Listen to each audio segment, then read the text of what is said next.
This episode of Bullet Heaven was made possible by H2 Interactive.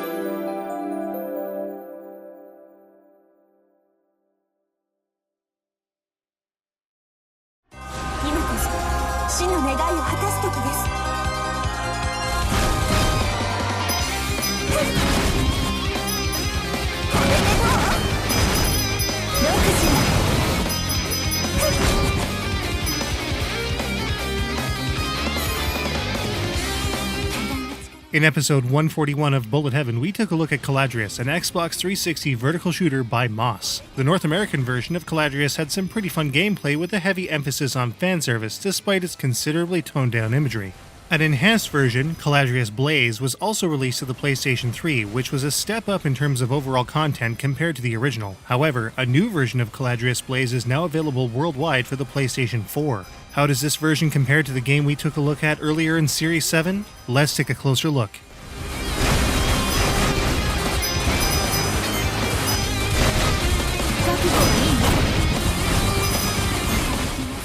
On the whole, Caladrius Blaze plays more or less exactly the same as the Xbox 360 version, which we took a look at extensively in episode 141, so be sure to check it out. It's linked in the description below.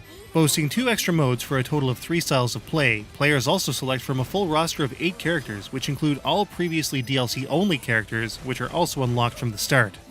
By and large, all modes behave identically in terms of control. 8-way movement is solid and varies by character, and defensive elemental attacks map to the square and triangle buttons. A defensive technique is also mapped to the circle button. For much heavier damage and greater defense, a super elemental attack is mapped to L2 and the bomber to R2. As the elemental attacks are used, a gauge will deplete at a certain rate. Each of these techniques has a gauge in the player's respective bottom corner, but the amount of power remaining is also visible in a circle around the player's craft.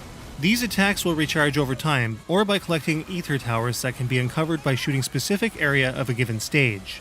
As they lose their glow, the amount of energy replenished will degrade as well. Between stages, players can also upgrade these elemental attacks with ether chips, which are earned through the use of elemental attacks and other conditions, depending on the mode played. At the end of each stage, players contend with a huge boss to fight, each with a multi-segmented life bar that can trigger a shame break when they are depleted. This mechanic will basically destroy the boss's clothes and reward the player with a whole whack of extra medals. Depending on the mode of play selected, Caladrius Blaze's stage sets will also differ. Original is exactly the same as the Xbox 360's 5-stage set, but the 2 extra modes, Evolution and Arcade, shake things up a bit.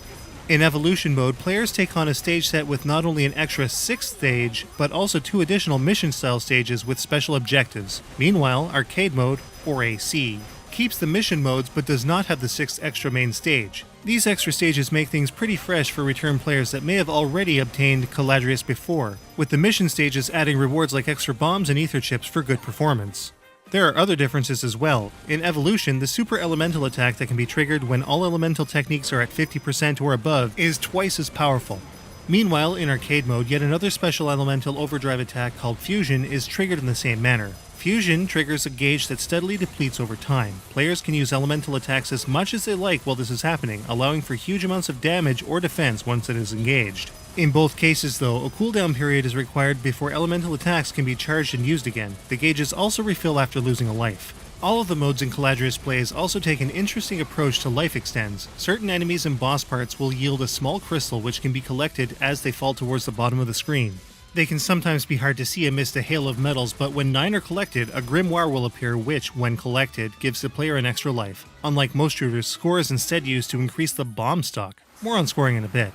All modes benefit from all of the options found in the original release as well, the ability to play on player 1 or player 2 sides, 2-player co-op, and even the interesting 2 ships at once synchro mode are available for players from the start. The synchro mode is similar to the double ship mode in Raiden 3 and 4, but because of the increased number of required inputs, the ships will move in a mirrored fashion while firing weapons relative to the elemental shot input pressed at the same time. Players can even lock their secondary ship in place to focus firepower in a specific location, since enemy shots don't kill the synchroed character.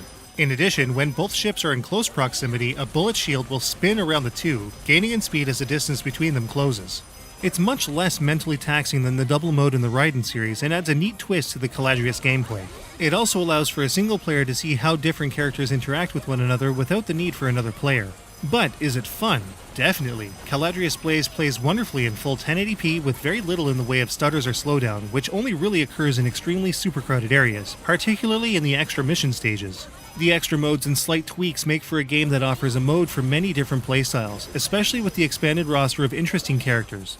The bullet hell style gameplay is also on the more approachable side of things, making Caladrius a great place to cut a player's Danmaku teeth. Of course, there is also a great scoring system that complements the gameplay in Caladrius Blaze, adding a good amount of replay to an already very replayable game.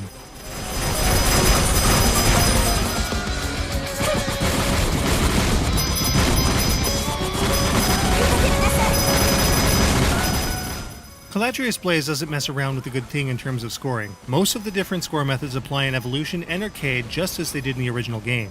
Building the rate multiplier with elemental attacks will get the score up in a pretty quick manner. Depending on who is used, the rate can climb very quickly. In Evolution mode, a rate of over 8 in the first stage is very easily achievable with careful elemental shots, or overwhelming ones. This rate will behave differently in different game modes. While the original mode has a rate cap of 5 times, a cap of 20 times can be achieved in Evolution mode, and 10 times in AC.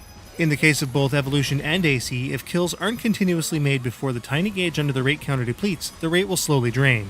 One thing that we somehow missed in the original review on the Xbox 360 is that medals that are dropped from enemies as they are defeated add a good amount of pointage to the score as well. In Evolution mode, using the Evolution special attack will result in red-colored medals as well, which are worth more than your regular run-of-the-mill ones. In all cases, these medals are tallied up at stage end so long as a player doesn't die. The mission stages also do a really good job of boosting player scores. Taking out entire troops of enemies triggers large bonuses of 10,000 points apiece, often many times in a single checkpoint with the right amount of skill, or with the right character. In all stages, collecting the ether crystals that can be uncovered will also award the player with additional points. Stage end can also see some insane pointage too. Bonus scores of over 1 million can be squeezed out of most stages, especially if a ton of medals, extra ether chips, a large bomb and livestock, and a low clear time can be achieved.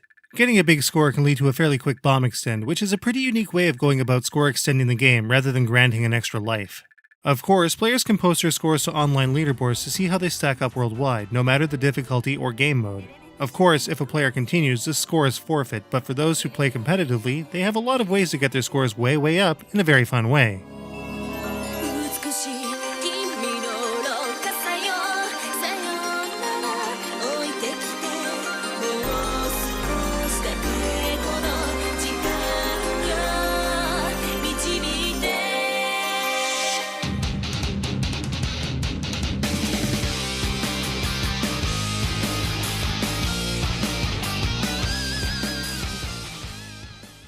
Most people out there that are even a little familiar with Caladrius know that its presentation is one that really gives it a certain identity, one that really earned it a Zero D rating in Japan. While it may be seen as an 18+ game there, Caladrius Blaze only seems to have gotten a teen rating here in North America. But for what?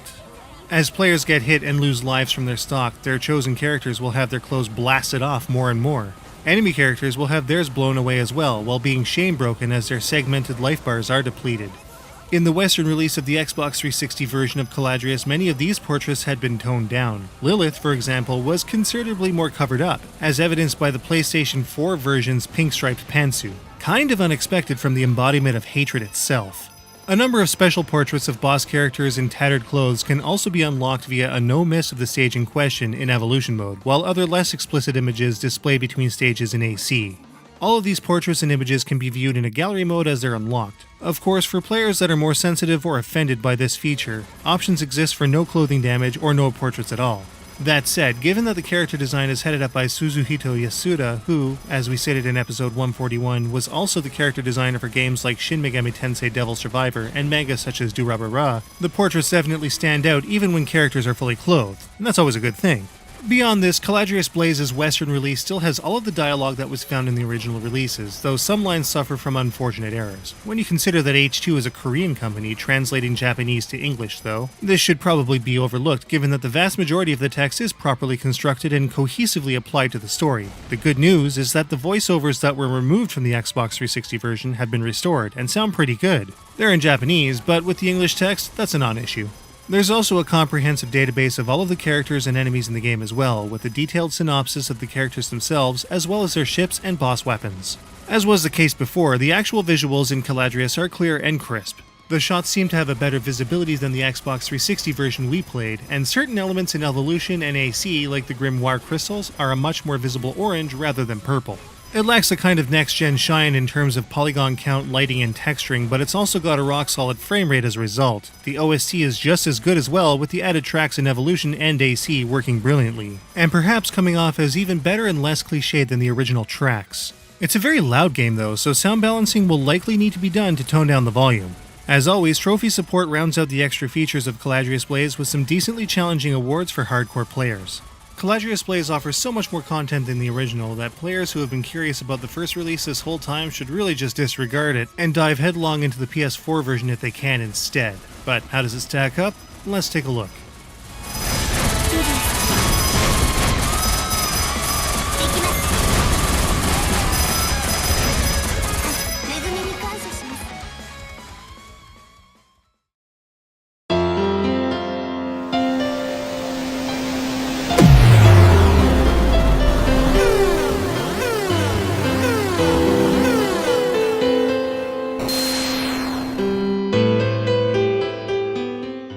The controls in Caladrius Blaze are intuitive and simple to master. Synchro mode works way better than Raiden's double mode, and all other modes and ships sport rock-solid movement.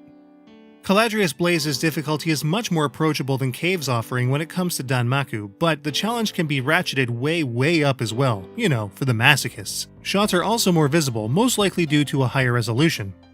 Not only are there 3 different styles of play here with trophies to unlock for all of them, but also solid score-chasing mechanics to boot. There's a lot to play and experiment with. Every character has a different story arc with co-op characters interacting with each other as well.